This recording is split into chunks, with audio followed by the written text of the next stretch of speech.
দীর্ঘদিনের দাবি তাদের জন্য একটা আধুনিক বাসের ব্যবস্থা করা। তো আমরা ইতিমধ্যে আপনাদের জন্য বাসের ব্যবস্থা করে ফেলেছি আলহামদুলিল্লাহ। ২ তালার একটা বাস। তো আমরা একটা জোরে করতালি দিতে পারি, আমার আপুরা পিছনে আছে। এই বাসের মধ্যে সব ধরনের আধুনিক ফেসিলিটিস থাকবে। জীবন অবাক না করলে কে করবে? 28% মিল্ক ফ্যাটের অবাক করার সাথে ফ্রেশ মিল্ক পাউডার। জীবন অবাক করুক প্রতিদিন। এখানে আমাদের ফজিলাতুন্নেসা হলের ৩টা রিডিং রুম এসি স্থাপন হবে। একই সাথে পার্শ্ববর্তী কোয়েত বদ্রী হলে এসি স্থাপন হবে রিডিং রুমে, এবং আরেকটি হোস্টেল আছে সুলতানা কামাল হোস্টেল, সেখানে আমরা এসি স্থাপন করব। এবং শিক্ষার্থীদের বিশেষ করে এই দুটা হলের দীর্ঘদিনের দাবি তাদের জন্য একটা আধুনিক বাসের ব্যবস্থা করা। তো আমরা ইতিমধ্যে আপনাদের জন্য বাসের ব্যবস্থা করে ফেলেছি আলহামদুলিল্লাহ। ২ তালার একটা বাস।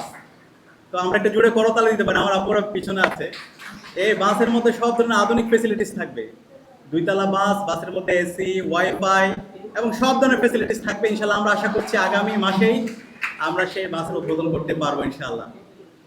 একই সাথে আমরা আপনাদের দীর্ঘদিনের দাবি মাতৃত্বকালীন ছুটি, বিশ্ববিদ্যালয় প্রশাসনকে আমরা আমাদের দফায় দফায় আমাদের জায়গা থেকে আমাদের আবেদনপত্র দিয়েছি, আমরা গিয়েছি, এবং সেটা দীর্ঘদিন পরে সেটা বাস্তবায়ন হয়েছে এবং ইতিমধ্যে মাতৃত্বকালীন ছুটি কার্যকর হয়েছে। তা আশা করছি আমাদের ভূমি সেটার আওতায় আসবে। এবং সিকিউরিটি গেট, যেটা দীর্ঘদিন দাবি, অনাবাসিক শিক্ষার্থীরা যেন হলে ঢুকতে পারে। অনাবাসিক বলতে যে হলের যারা শিক্ষার্থীরা আছে অথবা হলের শিক্ষার্থী আমাদের বলতে অনেক ক্ষেত্রে বিব্রতকর অবস্থায় পড়তে হয়। তাদের হলে ঢোকার ক্ষেত্রে তাদের ফেস দেখা, এখানে স্টাফরা থাকে, বিভিন্ন ধরনের স্টাফরা বিভিন্ন সময় তারা এমন আচরণ করে যেটা আমাদের শিক্ষার্থীদের সাথে যায় না। বিভিন্ন সময় আমাদের কাছে অভিযোগ আসে।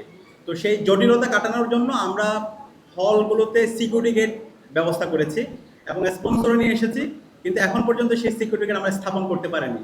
তা আমরা আশা করবো প্রশাসন আমাদেরকে সহায়তা করবে, আমরা সেই সিকিউরিটি গেট স্থাপন করব এবং এর মাধ্যমে শিক্ষার্থীদের কাছে কার্ড থাকবে অথবা ফেস রিকগনিশন অথবা ফিঙ্গারপ্রিন্ট, এর মাধ্যমে শিক্ষার্থীরা হলে যেতে পারবে, হল থেকে বের হতে পারবে এবং প্রত্যেকটা জিনিসের ডেটাবেস থাকবে। তো আমরা আশা করছি সে জায়গায় প্রশাসন আমাদেরকে সার্বিকভাবে সহায়তা করবে। এবং